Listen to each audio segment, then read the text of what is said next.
दोस्तों मैं हूं भारत और आप देख रहे हैं हमारे चैनल स्टडी विद भारत। दोस्तों आज हम बात करने वाले हैं भिन्न के बारे में। भिन्न के प्रकार, कितने प्रकार के भिन्न होते हैं उसके बारे में हम इसमें चर्चा करेंगे। तो इससे आपको पूरा इसका कॉन्सेप्ट समझ में आ जाएगा कि कितने प्रकार के भिन्न होते हैं और जो हम देखते हैं वो कौन से भिन्न है, आपको समझ में आ जाएगा। तो चलिए शुरू करते हैं।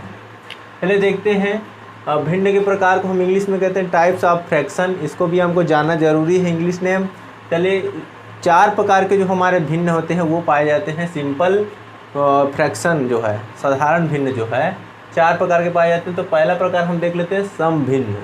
सम भिन्न में हम देखते हैं इसकी परिभाषा, तो जिस भिन्न का अंश और हर दोनों पूर्णांक हो तथा हर अंश से बड़ा हो। यहाँ पर हम देख लेते हैं, कोई एक उदाहरण से देख लेते हैं, हम बहुत सारे इसको समझ लेते हैं।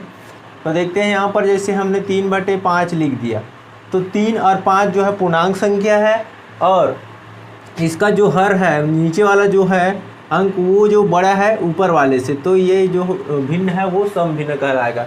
उसी तरह से हम और कोई भी देख लेते, 4/5, 2/3, 1/2, और भी हम कोई भी संख्या ले सकते हैं, उससे कोई फ़र्क नहीं पड़ता है।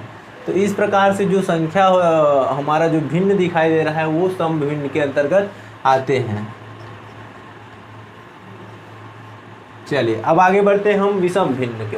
तो जिस भिन्न का अंश और हर दोनों पूर्णांक हो, इसमें भी वही क्राइटेरिया दिया गया है, तथा अंश हर से बड़ा हो। यहाँ पर देखिए उसमें अंश हर बड़ा था, यहाँ पर अंश बड़ा है, मतलब ये जो नीचे वाला जो है ऊपर चला जाएगा, ऊपर वाला नीचे आ जाएगा। तो इसमें हम देख लेते हैं, इसी को हम लिख देते हैं। जैसे हमने 5/3 यहाँ पर लिख दिया, वहाँ पर देखिए 5/4, 3/2, 2/1 भी लिख सकते हैं, या फिर हम 1 भी लिख सकते हैं। कोई भी पूर्णांक संख्या है उसके नीचे में 1 होता ही है, तो हम पूर्णांक संख्या को ऐसा भिन्न के रूप में भी लिख सकते हैं।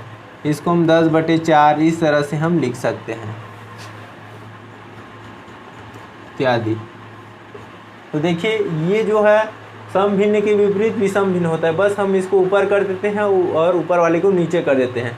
तो यहाँ पर देखिए हर जो है छोटा हो गया अंश से, अंश बड़ा है, हमने कहा अंश हर से बड़ा है, तो अंश जो है हर से बड़ा है, ठीक है। तो आगे हम देखते हैं संयुक्त भिन्न। तो जब कोई पूर्णांक संख्या व सम भिन्न को एक साथ लिखते हैं तो संयुक्त भिन्न कहलाता है। तो पूर्णांक संख्या हमने बताया था कि जो भी पूर्णांक संख्या है 0 उसमें शामिल होता है, धनात्मक पूर्णांक शामिल होता है और ऋणात्मक पूर्णांक शामिल होता है। तो हम कोई भी पूर्णांक संख्या ले लेते हैं, जैसे हम चलिए हम 5 ले लिए यहाँ पर, ठीक है। अब इस 5 में हम यहाँ पर कोई भी सम भिन्न को ले लेते हैं, जैसे हमने ले लिया 3/5। तो इस तरह से हम दोनों को एक साथ लिखते हैं, तो इसे हम संयुक्त भिन्न कहते हैं। आगे चलिए देखते हैं और कोई भी हम पूर्णांक संख्या लेते हैं, जैसे 6 ले लिया और यहाँ पर हमने 1/2 को यहाँ पर ऐसा लिख लेते हैं इस तरह से। और हम कोई भी माइनस में भी ले सकते हैं, माइनस यहाँ पर ले लेते हैं और इसको हम ले लेते हैं 2/3। तो यहाँ पर इसका जो हल होता है, एक का मैं हल करके दिखा देता हूँ, इसको हम फिर से सम या विषम भिन्न के रूप में हम फिर से ज्ञात कर सकते हैं। यहाँ पर देखते हैं, चलिए कैसे, इसको हम देख लेते हैं 5 सही 3/5, इसको हम इस तरह से पढ़ते हैं। तो देखिए यहाँ पर होता क्या है, ये जो 5 जो हर में है और यहाँ पर जो दिख रहा है, इन दोनों का यहाँ पर गुणा होता है। तो 5 पंचे 25 और यहाँ पर जोड़ते हैं हम इसको, 25 और 3 28। तो 28 को हम ऊपर में लिखते हैं और नीचे में जो संख्या है इसको हम नीचे में ही लिखते हैं। तो इस तरह से हमारा क्या होता है, ज्ञात होता है। तो अगर हम इसको देखते हैं तो ये जो विषम भिन्न हमको ज्ञात हो रहा है, क्योंकि जो अंश वाला हिस्सा है वो बड़ा है और हर वाला हिस्सा छोटा है।